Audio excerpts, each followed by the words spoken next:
মঞ্চ ৭১ নামে একটি প্ল্যাটফর্ম গঠন করেছে জেডাই খান পান্না, সিনিয়র আইনজীবী, এবং ডক্টর কামাল হোসেন। তারা দুইজনই মোটামুটি এটার প্রধান। তো তারপরে তারা বলল যে বঙ্গবন্ধু শেখ মুজিবুর রহমানের মৃত্যুবার্ষিকীতে ধানমন্ডি ৩২ নম্বরে তারা ফুল দিতে যাবে এবং শ্রদ্ধা প্রদর্শন করবে। তারা বলেছে তারা আওয়ামী লীগের কেউ না, তারা আওয়ামী লীগের পারপাস সাফ করার জন্য আসেনি। কিন্তু তাদেরকে সেখানে যেতে দেওয়া হলো না, বনানী কবরস্থানে যেতে দেওয়া হলো না। এবং অভিযোগ আছে বিএনপি নেতা কর্মীরা সারাদিন ধানমন্ডি ৩২ নম্বর পাহারা দিয়ে রেখেছে এবং তারা স্লোগান দিয়েছে, তারেক ভাই কথা দিলাম ৩২ নম্বর দখল নিলাম। আমি জানি না বিএনপি কি অর্জন করেছে, কিন্তু আবার সেই একই অভিযোগ বিএনপির বিরুদ্ধে যে এই মঞ্চ ৭১ নামে প্ল্যাটফর্মটি যখন একটা অনুষ্ঠানের আয়োজন করেছে যে সংবিধান এবং মুক্তিযুদ্ধ বিষয়ে কথা বলার জন্য, এবং সেখানে প্রধান অতিথি থাকবেন সংবিধান প্রণেতা এবং গণফোরামের এমিরাত সভাপতি ডক্টর কামাল হোসেন। সকাল 10টায় বৈঠকটি শুরুর কথা ছিল, কিন্তু শুরু হতে হতে 11টা বাজে, বাংলাদেশে যা হয় আর কি, 11টা বাজে সভাটি শুরু হয়। এবং সবার প্রথমে বক্তব্য দেন ঢাকা বিশ্ববিদ্যালয়ের আইন বিভাগের অধ্যাপক শেখ হাফিজুর রহমান। তিনি তার মতামত দিয়েছেন। তিনি বলছেন, আমরা দেখতে পাচ্ছি যে সংবিধানকে সুরে ফেলার পায়তারা করা হচ্ছে, এর পেছনে রয়েছে জামাত, শিবির ও জাতীয় নাগরিক পার্টি। অধ্যাপক ইউনূসের নেতৃত্বে তারা মুক্তিযোদ্ধাদের জুতার মালা পরাচ্ছে, মানে ওই যে সাবেক সিএসি নুরুল হুদার বলে জুতার মালা পরাচ্ছে। এবং শেখ হাফিজুর রহমানের বক্তব্য শেষ হওয়ার পরই মিছিল নিয়ে একদল ব্যক্তি ডিআরইউ মিলনায়তনে ঢোকেন। এ সময় তারা জুলাইয়ের হাতিয়ার, গর্জে উঠুক আরেকবার, লিগ ধর জেলে ভর, ধরি না, ধরলে কিন্তু ছাড়ি না, জুলাইয়ের যোদ্ধারা এক হও লড়াই করো ইত্যাদি স্লোগান দেন। এক পর্যায়ে তারা গোল টেবিল আলোচনার ব্যানার ছিঁড়ে আলোচনায় অংশ নেওয়া ব্যক্তিদের অবরুদ্ধ করে রাখেন। দুপুর 12:15টার দিকে পুলিশের একটি দল এলে তারা পুলিশের কাছে লতিফ সিদ্দিকী, অধ্যাপক শেখ হাফিজুর রহমান সহ 15 জনকে তুলে দেন। পুলিশ অতিরিক্ত কমিশনার এডিসি আসাদুজ্জামান সেখানে বসেছিলেন। দুপুর 12:15টার পর কয়েকজন পুলিশ এসে লতিফ সিদ্দিকী সহ বেশ কয়েকজনকে পুলিশ ভ্যানে তুলে নিয়ে যান। এই ব্যাপারে সাবেক এমপি আব্দুল লতিফ সিদ্দিকী বলেন যে, আমি জানতাম না যে এখানে সমস্যা হবে, আওয়ামী লীগের সঙ্গে আমার কোনো সম্পর্ক নাই, এই অনুষ্ঠানে দাওয়াত পেয়ে এসেছিলাম।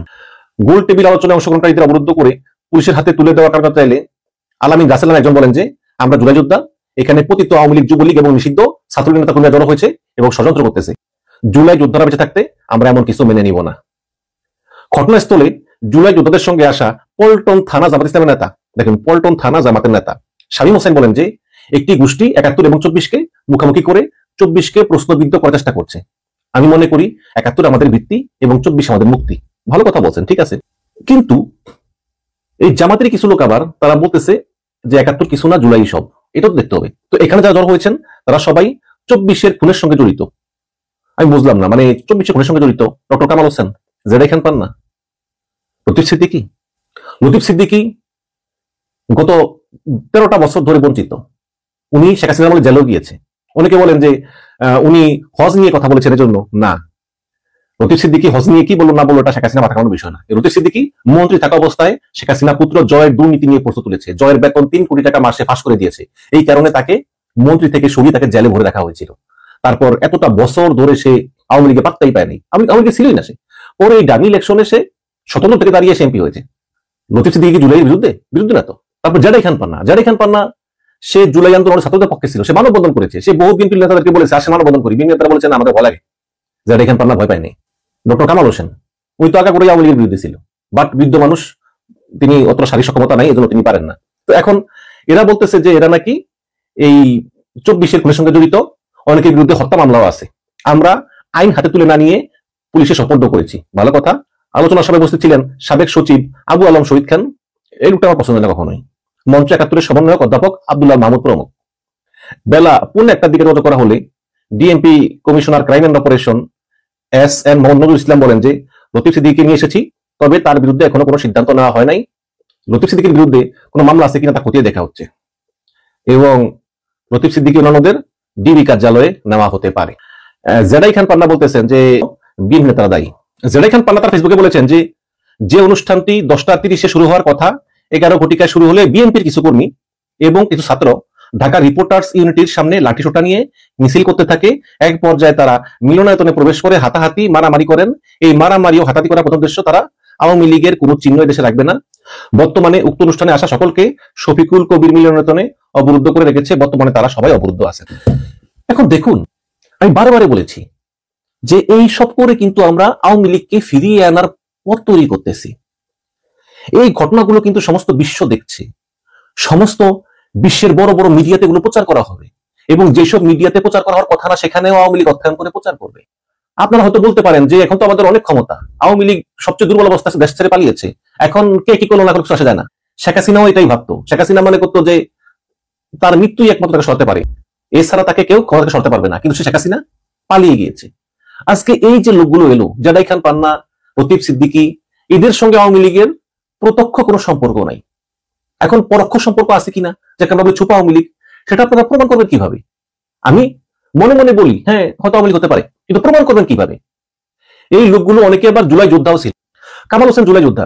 সেই লোকগুলো চাইছে যে যে অনেকে বলে যে ৭১ বাদ ২৪ই হচ্ছে আমাদের মুক্তিযুদ্ধ। তো এই জন্য তারা প্রতিবাদ করছে, তারা বলছে যে না ৭১ সাল আর ২৪ সাল এক না, ৭১ সালে আমরা পেয়েছি স্বাধীন দেশ, সুতরাং এটার সঙ্গে কারো তুলনা হয় না, আর ২৪ আমরা পেয়েছি স্বৈরাচারের হাত থেকে মুক্তি। তো দুইটার আলাদা তাৎপর্য আছে। এনসিপি এবং জামাত বলতেছে যে নতুন সংবিধান লিখতে হবে, বিএনপি চায় যে সংবিধান বাদ দিতে হবে। কেন? সংবিধানে ভুল থাকলে এটা সংশোধন করা হতে পারে, স্বাধীনতার পর থেকে সংশোধন করা হচ্ছে, আবার হবে। তো এই কারণে তারা বলতেছে যে সংবিধানটাকে ছুঁড়ে ফেলে দেওয়া যাবে না, এই সংবিধানটা আমাদের রাখতে হবে, কারণ একটা সংবিধানের সব খারাপ না, তাই না? সামান্য কিছু ধারা খারাপ, ওগুলো চেঞ্জ করলেই হয়। তো এই কারণে অনুষ্ঠানটা। কিন্তু এখানে এসে এই কিছু লোক এভাবে এসে চিল্লা চিল্লি করে উস্কানি দিয়ে এদেরকে আবার পুলিশে ধরিয়ে দেয়, মানে যারা আসলো অপরাধ করলো তারা আবার ওদেরকে আইনের হাতে তুলে দেয়। এখন পুলিশ কোন মামলায় গ্রেপ্তার করবে বলেন তো আমাকে? এগুলো নিয়ে কিন্তু সমালোচনা হবে। ডক্টর ইউনূস ফেব্রুয়ারিতে চলে যাবে এবং উনি ক্ষমতা লোভী, আমি বিশ্বাস করি উনি সম্মানী মানুষ, চলে যাবেন। কিন্তু ওনার আমলে এই যে মব সন্ত্রাসগুলি হলো এবং মামলা ছাড়াও অনেকে গ্রেপ্তার করা হলো, গ্রেপ্তার করে করে বিভিন্ন মামলায় দেওয়া হলো, হত্যা মামলা, যাদের হত্যার সঙ্গে কোনো সম্পর্ক নাই। দেখুন অনেক খারাপ লাগতে পারে। আজকে অনেক নেতা, যেমন ওই সাদিক না জানি কি নাম একজনের, তারপরে জায়েদ খান, অমুক নায়ক তমুক নায়ক, তারা সব বিদেশে পালায় আসে, তাদের বিরুদ্ধে হত্যা মামলা। আপনি কি মনে করেন যে শেখ হাসিনা হত্যা নির্দেশ দেওয়ার আগে জায়েদ খানকে জিজ্ঞেস করছে? করে নাই তো। সাদিক আয়মান নাকি যেন নাম একজনের, সেও পালায় আছে, জিজ্ঞেস করে নাই তো। ঢাকার সাবেক মেয়র আতিক, তার নামে হত্যা মামলা দেওয়া হয়েছে, এবং যখনই হত্যা সংঘটিত হয়েছে তখন তিনি বিদেশ ছিলেন। এটা আমার রিপোর্ট না, কিন্তু এটা হিউম্যান রাইটস ওয়াচ তারা তার রিপোর্টে উল্লেখ করেছে যে আওয়ামী লীগের লোকদের প্রতি সিরিয়াস মানবাধিকার লঙ্ঘন হচ্ছে। এবং হিউম্যান রাইটস ওয়াচ বলেছে যে এই হত্যাকাণ্ডগুলি ঘটেছে শেখ হাসিনা সহ তার সামান্য কিছু কাছের লোকজনের পরামর্শে। শেখ হাসিনা কিন্তু ওয়াইড রেঞ্জ অফ পিপলের পরামর্শ নেয় নাই। ওই গ্রাম অঞ্চলে একটা যে আওয়ামী লীগের এমপি, শেখ হাসিনা তারা জিজ্ঞেস করে নাই। শেখ হাসিনা তার কাছের কিছু লোক তাদের সঙ্গে পরামর্শ করছে, বাট পুলিশ বাহিনীর ব্যাপক সংখ্যক লোক জড়িত ছিল, পুলিশ, আর্মি, বিজিবি, র্যাব এবং কিছু ছাত্রলীগ, যুবলীগ। তো এখন হিউম্যান রাইটস ওয়াচ বলতেছে যে আওয়ামী লীগের লোকজন গিয়ে জেল ভুয়া পালাইছে, কিন্তু পুলিশ গ্রেপ্তার হয়েছে মাত্র 60 জন, আর সেনাবাহিনী তো মাত্র একজন গ্রেপ্তার হয়েছে, একজন না দুইজন। অত সেনাবাহিনীর কিন্তু অনেক লোক ছিল যারা ওই যে র্যাবে বিজিবিতে ছিল, সেনাবাহিনী থেকে আসছে, তখন 5ই আগস্টের পর তারা আবার ওই তাদের সেনাবাহিনীতে ফেরত গিয়েছে, কিন্তু তাদেরকে বিচারের আওতায় না হয় নাই। তো এই কারণে হিউম্যান রাইটস ওয়াচ বলতেছে যে আওয়ামী লীগের উপর সিভিয়ার হিউম্যান রাইটস ভায়োলেশন হচ্ছে এবং সঠিক হচ্ছে না। আপনি এমন এমন লোককে এমন এমন হত্যা মামলায় দিচ্ছেন যাদের সঙ্গে ওই হত্যা মামলার বিন্দু মাত্র সম্পর্ক নাই। মমতাজ আমার পিছু পাত্র না, বাট আপনি কি মনে করেন যে শেখ হাসিনা মমতাজকে জিজ্ঞেস করে এসব করেছে? হ্যাঁ, অনেক মন্ত্রী এমপি আছে তারা ওই সময় জনগণকে আওয়ামী লীগের পক্ষে ঐক্যবদ্ধ থাকতে বলেছিল, যেমন একজন ব্যারিস্টার সুমন সহ। এখন এই মামলাগুলো আপনি প্রমাণ করবেন কিভাবে? একজন আইনজীবী হওয়া লাগে না, আমি একজন সাধারণ মানুষ হিসেবে আমি দেখি যে এই মামলাগুলো কোনো ম্যারিড নেই। এই মামলাগুলো হয়তো দিনের পর দিন তাদের জামিন না দিয়ে কারাগারে আটকে রাখতেছেন, কিন্তু এই মামলার সাক্ষ্য কি, প্রমাণ কি, পুলিশ কি করতেছে, এগুলোর কোনো খবর নেই। এই মামলাগুলো কিন্তু ভবিষ্যতে সামনে আসবে, এবং মনে রাখবেন এই সরকারই কিন্তু শেষ সরকার না, সরকার আবারও আসবে, আবারও আসবে, আবারও আসবে। আওয়ামী লীগ ওদের ক্ষমতায় না আসলেও অন্তত এই প্রশ্নগুলো আসবে যে এই মামলাগুলো আসলে কিসের ভিত্তিতে করা হয়েছিল। এবং আজকে এই মঞ্চ ৭১, তারা কয়েকজন ঘরোয়া হবে, কয়েকজন বৃদ্ধ মানুষ একটা বলতে বিললে কিছু কথা বলবে, এটা নিরাপত্তা সরকার দিতে পারলো না। সরকার কি জানতো না যে এখানে আসবে? সরকার আগে থেকেই কেন পুলিশের ব্যবস্থা করবে? এটা তো কোনো বড় ময়দান না যে অনেক পুলিশ লাগবে, একটা মিলনায়তন, একটা প্রবেশ পথ, একটা ওই প্রবেশ পথে কয়েকজন পুলিশ দাঁড়িয়ে থাকলেই তো যে কেউ ঢুকতে পারবে না, বাস শেষ। এখন এই সরকার জানতো যে এই মঞ্চ ৭১ আজকে অনুষ্ঠানের আয়োজন করবে, সরকার জেনেও এখানে চুপ করে রইল। তারপর যখন মব ভায়োলেন্স হলো, যখন এই জেডাই খান পান্না বলতেছে বিএনপির লোকজন ছিল সেখানে, আবার প্রথম আলো বলতেছে জামাতের লোক ছিল, এবং তারপরে অনেক পরে পুলিশ আসলো, পুলিশ শেষে এই যারা মব ভায়োলেন্স করলো তাদের কিছু বললো না, এই লোকগুলি গ্রেপ্তার করা হলো, লতিফ সিদ্দিকীকে গ্রেপ্তার করা হলো। তো এই হচ্ছে কি অবস্থা দর্শক। আমি বারে বারে বলি যে ইতিহাস থেকে কেউ শিক্ষা নেয় না, আসলেই নেয় না, কিন্তু এটা মনে রাখে না যে ইতিহাস কিন্তু বারবার ফিরে আসে। ঢাকা রিপোর্টার্স ইউনিটিতে মঞ্চ ৭১ নামের একটা সংগঠন সেমিনার আয়োজন করেছিল। সেমিনারের বিষয় ছিল মহান মুক্তিযুদ্ধ, বাংলাদেশের সংবিধান। ডক্টর কামাল হোসেনের মতো সংবিধান বিশেষজ্ঞ, আইনের অধ্যাপক, প্রথিতযশা মুক্তিযোদ্ধা, সাংবাদিকদের আমন্ত্রণ জানানো হয়েছিল সেখানে। হঠাৎ সেখানে কিছু লোক যে অনুষ্ঠানটা ভণ্ডুল করে দিল, চললো গালাগালি, অশ্লীল স্লোগান, শারীরিকভাবে হেনস্থা করা হলো অনেক অতিথিকে। এটা কি মব নয়? বাস্তবায়নের প্রশ্ন। তিনি বলছেন কিছু সময় পর পুলিশ এলো, তারা অনুষ্ঠান ভণ্ডুলকারীদের নয় বরঞ্চ সম্মানিত অতিথিদেরকে আটক করে নিয়ে গেল। সরকার কি তাহলে মবকেই প্রশ্রয় দিচ্ছে? যারা এই মব ভায়োলেন্স করলো তাদের ভিডিও এবং ছবি সোশ্যাল মিডিয়াতে দেখলাম। তাদের বিরুদ্ধে কি সরকার কোনো ব্যবস্থা নিতে পারবে? ব্যবস্থা না নেওয়া হলে আগামীতে আরো বড় আকারের অপকর্ম দেখার আশঙ্কা তৈরি হবে না? প্রশ্ন তার। এত দুর্বল মেরুদণ্ডহীন সরকার কেউ কি আগে কখনো দেখেছেন? এই প্রশ্নগুলো সাংবাদিক মাসুদ কামালের মতন সাংবাদিকদেরকে কেন করতে হচ্ছে, কেন তুলতে হচ্ছে, আমি এই প্রশ্নটা আপনাদের সামনে রেখে আমি শুধু বলবো যে দেখেন, এই ঘটনার পরে আমি প্রথম আলো রিপোর্টে দেখলাম সে অনুষ্ঠানে সাবেক সচিব আবু আলম শহীদ খান ছিলেন। আমাদের দুজন অতিথি প্রায় মাঝে মধ্যেই আসেন, আপনাদের সামনে কথা বলেন, বিভিন্ন বিষয় নিয়ে বিশ্লেষণ করেন। একজন মঞ্জুর আলম পান্না, একজন আবু আলম শহীদ খান।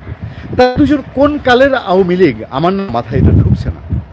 মানে এই আমাদের সাবেক সচিব আবু আলম শহীদ খান, তার একটা বক্তব্য আওয়ামী লীগ নিয়ে একটা টকশোতে একটা বক্তব্যে তার প্রতিপক্ষ কোণঠাসা হয়ে গেল। তিনি যুক্তি দিয়ে কিছু কথা বলার কারণে তার পেছনে এমনভাবে লাগলো যে তাকে এখন আওয়ামী লীগ প্রতিষ্ঠিত করতে হবে। এবং তিনি আবু আলম শহীদ খান তিনি যুক্তি দিয়ে তথ্য উপস্থাপন করে বললেন যে আপনারা কি আপনাদের মতের বাইরে গেলে এই লোকটাকে আওয়ামী লীগ বানিয়ে দিবেন?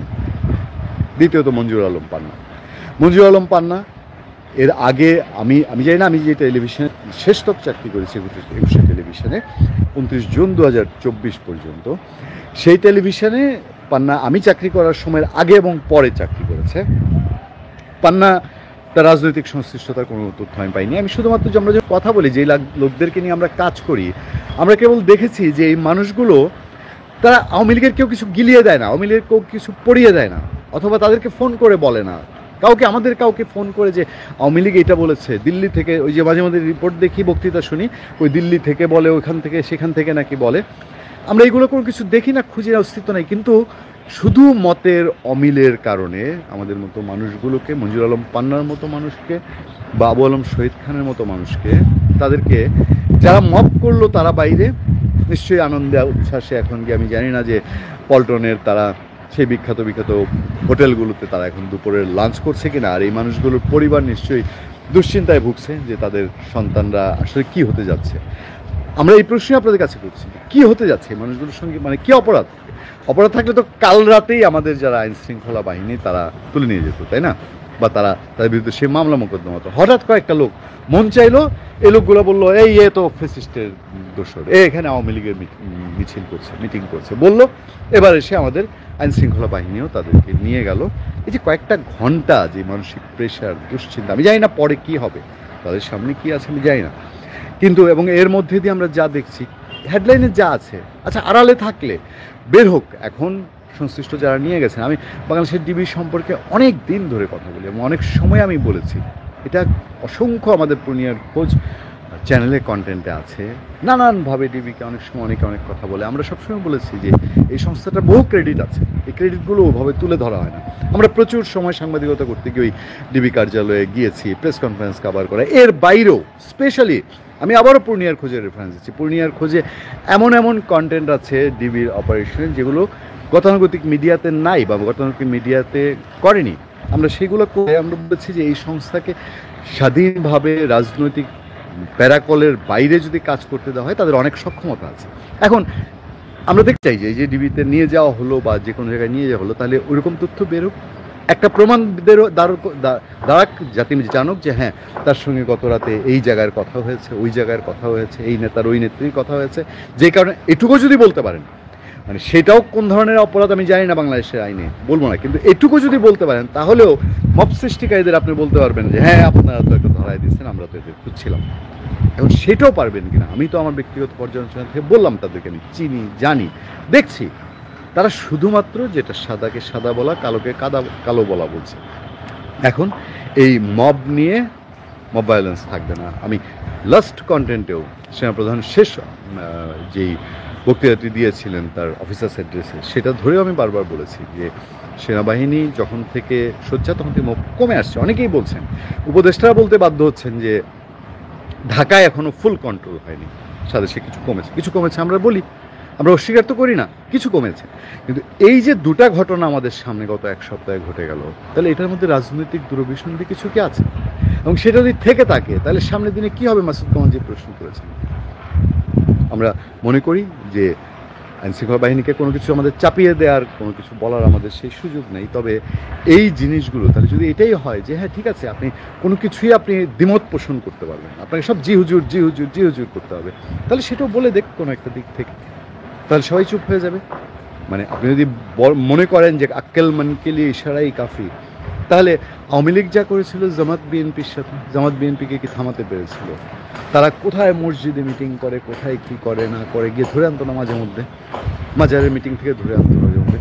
তো এটা তো সেই টাইপের মিটিংও না, কিন্তু ওই সব যখন আবার যদি হয় তখন এটা আপনার রাজনৈতিক সমাধান কি?